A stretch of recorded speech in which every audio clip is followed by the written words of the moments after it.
The thoughts that you call your thoughts are not your thoughts. They are the mind, not your mind, the mind. I know this sounds simplistic, but if you can start to identify that thoughts don't hurt you, it's the thoughts that are stressful that you believe that hurt you.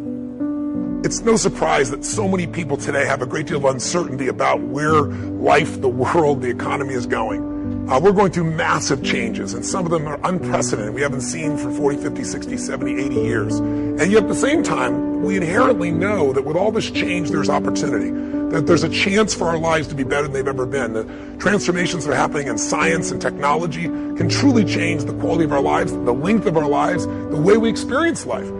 And yet, day to day, most people live, I think, with a great deal of foreboding, a great deal of uncertainty. And so I thought it might be nice to just drop in for a couple of minutes and give you a couple of triggers to remind you what I know you know in your heart. And that is, we are not made to survive, we're made to thrive.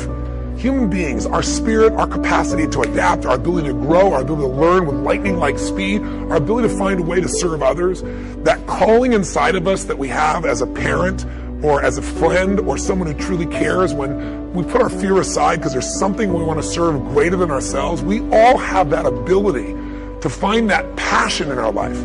Because we're always looking back, reliving the negative, we end up carrying around all this baggage that weighs us down. One of the best things we can learn to do is drop it, let it go. Whether it happened 20 years ago or 20 minutes ago, don't carry negative baggage from yesterday into today.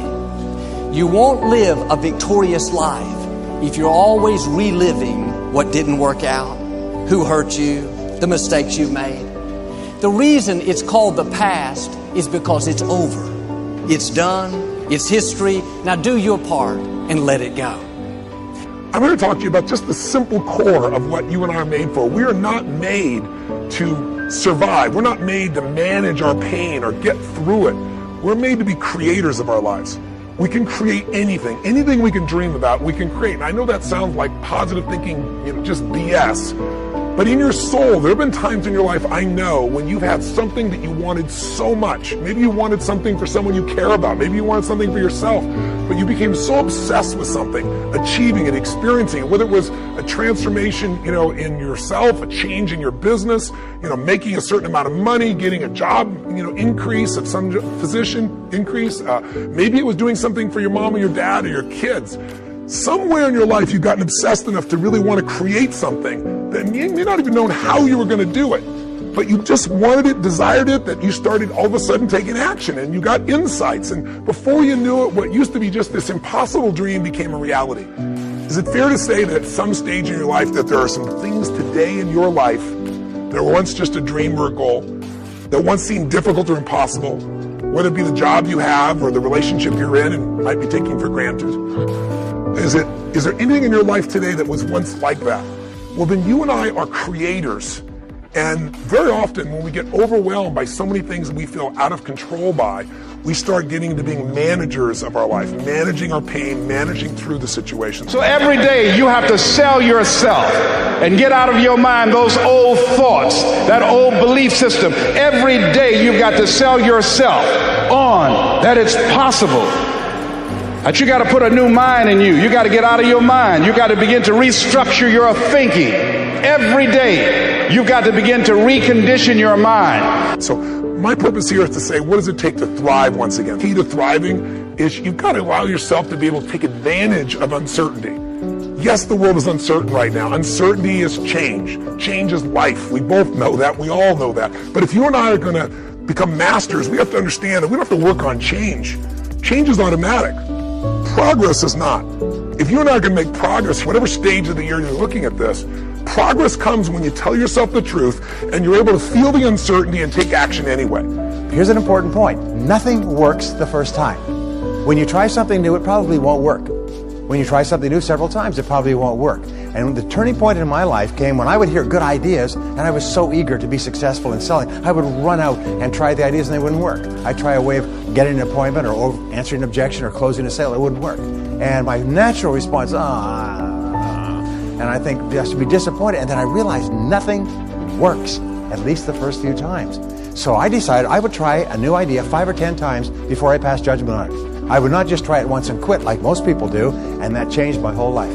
It was a turning point in my life because I realized from then on, if you've got a good idea and you've got a good goal and you want to double your income and improve the quality of your life and you have to try new things in order to get new results, it's not going to work the first time. So you say, well, that didn't work. Try something else and try something else and try something else.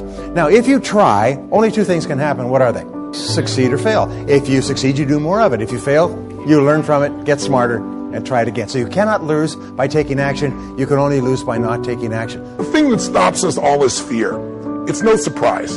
Fear of failure, fear of rejection, fear of the unknown, fear of not looking good. And that fear we could translate into the simple thing of uncertainty. Now, when you look at someone who's incredibly successful, you look at someone who's truly a leader in their life or in their field, the one thing they have in common is they exude this sense of certainty. And where's that come from? Is it inborn? Are they lucky? Are things just going their way? No, great leaders know how to step in the uncertainty and bring the certainty to the situation. Most people in life, we really feel like the level of stress in our life comes to how much of life do you feel like you control, or how much does life control you? Do you tend to control more of what's going on, or events controlling you? It's very easy to have those events start to take control unless we take control of what's between our ears, our own mind. You see, what you and I focus on massively affects how we feel, whether we're thriving or surviving. If you focus on what you can't control, if you focus on the past, if you focus on what's missing from your life constantly, that pattern of focus will make you frustrated, overwhelmed, depressed. It won't even matter if you're, taking antidepressants. If you keep focusing on what you can't control, what's missing from your life, you're going to feel depressed still. You can take as many antidepressants as you want. Focus equals power. We've got to change ourselves. We've got to build a new image, a picture in our mind. We've got to see ourselves the way we want to be, and then we have to live with it.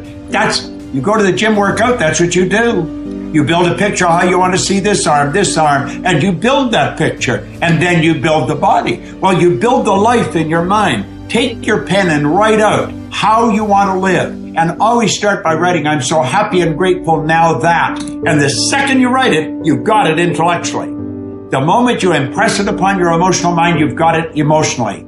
And it's only a period of time till it manifests on the physical plane. Spirit works from a higher to a lower potential. If you want to thrive, you got to focus on what you can control. You got to focus on the difference you can make. You got to focus on what's already in your life that you're grateful for. And I have a little process here at the end that's my gift to you, which is just a simple ritual that can bring you back to this place. So one thing that leaders do is they focus on the things they want, they focus on what they can control, they focus on what they have a combination of gratitude, strength, and commitment. They really unleash the second element. They have a vision. They have something that they're after, something they want to create, something they want to contribute, something they want to give, something they want to make happen. And that's when you become a creator again instead of a manager of life. And it's easy to lose that sense of vision in your life through disappointments. Hey, we've all had them. You get all excited about something and then, life seems to crush it. Somebody betrays you. You betray yourself. You don't follow through, and then you don't trust yourself at the same level.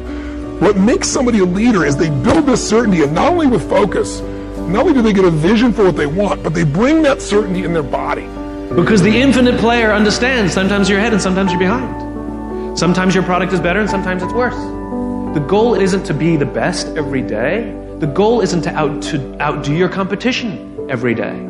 That's a finite construction. Finite players play to beat the people around them. Infinite players play to be better than themselves. To wake up every single day and say, how can we make our company a better version of itself today than it was yesterday? How can we create a product this week that's better than the product we created last week? We also have to play the infinite game. It's not about being ranked number one. It's not about having more followers on Twitter than your friends. It's not about outdoing anyone. It's about how to outdo yourself. It's about how to make sure that the work that you're producing is better than the work you produced before. You are your competition. And that is what ensures you stay in the game the longest. And that is what ensures you find joy. Because the joy comes not from comparison, but from advancement. Listen, if you've ever been to one of my live events, you know that one of the greatest things about, let's say, Unleash the Power Within is you go through a weekend where you literally train your nervous system to have certainty. I mean, how the heck do we get people to storm through fire? It's not about fire walking.